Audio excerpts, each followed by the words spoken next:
여러분 안녕하십니까, 진성호입니다. 문재인 정부에서 윤석열 정부로 바뀌면서 괄목환한 변화가 한 곳에서 또 있었습니다. 바로 시민단체에 대한 지원입니다. 자, 문재인 정부 때 4년 이상 지원받고 했던 그 시민단체 중 70% 가까이가 이번에 퇴출됐습니다. 자, 여러분 기억하십니까? 특히 박원순의 서울시 같은 경우는 국민, 서울 시민의 이 세금을 갖다가 이름도 잘 모르는 이상한 시민단체 등에 마구마구 지원했습니다. 이게 선거운동이 아니냐는 비판까지 받았습니다. 문재인 정부, 중앙정부 역시 마찬가지였습니다. 무슨 남북 교류를 한다, 친환경을 한다, 태양광이다, 뭐다. 아무튼 이런 많은 논란들이 있었고, 윤석열 정부의 감사원 등에서 조사를 한 결과 정말 대한민국 국민들의 돈이 허투루 쓰진 데가 한두 군데가 아니었습니다. 자, 이걸 이제 바로잡기 시작했습니다. 조원희 국민의힘 의원이 방금 전 윤석열 정부 들어서 시민단체에 대한 지원이 확 바뀌었다는 것을 분명히 알 수 있는 자료를 공개했습니다. 이래야 됩니다. 이제 이 KBS, MBC 등의 편파 방송을 감시하는 곳, 이런 곳에 지원금이 가야 합니다. 진성호의 융단 폭격 시작합니다. 문재인 정권 때 일부 편파적인 시민단체들을 융단 폭격합니다. 자, 윤석열 정부 출범 이후 정부 지원금을 받는 비영리 시민단체, 민간단체 면면이 확 달라졌습니다. 문재인 정부 당시 4년 이상 지원금을 받았던 민간단체 104곳 중 70% 가까이가 올해 지원 대상에서 탈락했습니다. 이전 정부 때는 주로 친환경이다, 남북 교류다, 이런 쪽을 추진했던 단체가 빠진 그 자리에는 안보단체, 북한 인권단체가 새로 들어왔습니다. 정말 바람직한 현상이 일어나고 있습니다.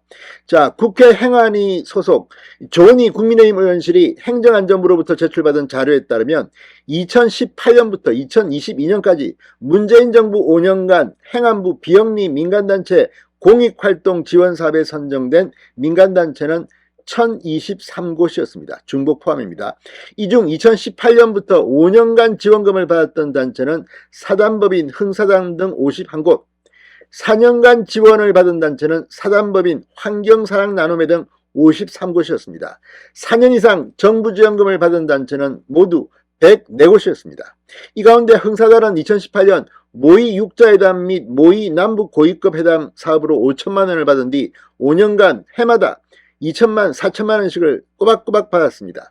평화통일 관련 사업을 해온 통일교육개발연구원은 5년간 각각 3천만 원대에서 6천만 원대 지원 대상자가 됐습니다. 자연환경사랑운동본부라는 곳은 2021년을 제외하고 하천 생태복원 등 환경 관련 사업으로 각각 2, 3천만 원대 지원금을 4차례나 받았습니다. 이제 확 달라졌습니다. 윤석열 정부 들어 처음 선발한 2023년 지원사업 공모에선 180곳이 선정됐습니다. 이 중 이전 정부 때 4년 이상 지원금을 받은 단체 104곳 중 70곳이 탈락했습니다. 흥사단, 통일교육개발연구원 등이 올해 지원 대상 명단에서 빠진 겁니다. 지금 좌파 진보단체들이 상당히 충격을 받은 것 같습니다. 자, 이는 정부가 5년 연속 사업에 선정된 단체는 지원 대상에서 배제하기로 한 됐다는 것입니다. 행안부는 지난해 12월 사업 시행을 공고하면서 보조금 지원 제외 대상에 최근 5년 연속으로 공익활동 지원 사업에 선정된 단체에서 제출한 사업을 명시했습니다. 아울러 사업 종합평가 결과가 미흡 또는 회계 분야 50점 이하인 단체에서 제출한 사업도 빼기로 했습니다. 대신 올해는 38개 단체가 새로 선정됐습니다. 이 중에는 시민안보단체 블루유니온, 2017년 이후 5년이 흘러 위대한 유산 대한민국 사업으로 지원 대상자가 됐습니다. 공정미디어연대는 가짜뉴스 아웃 팩트체크 사업으로, 사단법인 한반도개발연합은 탈북민 사회안전망 보장을 위한 119 프로젝트 사업으로 대상자 명단에 처음으로 이름을 올렸습니다. 이게 제대로 된 지원이 아닌가 싶습니다. 정부는 비영리 민간단체에 지급된 국고보조금 사업 감사를 진행하는 등 관리 체계를 재정비하고 있습니다. 민간단체 국고보조금 투명성 강화는 윤석열 정부의 국정과제 중 하나입니다. 지난해 12월 27일 윤석열 대통령은 국무회의에서 지난 몇 년간 민간단체 국가보조금이 급격하게 늘어났지만 정부 관리는 미흡했다고 질타한 바 있습니다. 조은희 의원은 정부 보조금이 제 식구 챙겨주기라는 오명에서 벗어나 진정 사회적 가치 창출에 위해 쓰여져서 시민 신뢰와 공감대를 얻어나가야 한다고 말했습니다. 자, 어쨌든 지금 이 시점 정말 중요합니다. 앞으로도 선거는 있는데 선거에 관련된 것으로 보이는 일부 특정 성향의 민간단체들이 독식했다는 비판들이 많습니다. 지역정부 마찬가지입니다. 이제 제자리로 돌아오기 시작한 것 같습니다. 신성호의 융단 폭격이었습니다. 여러분 감사합니다.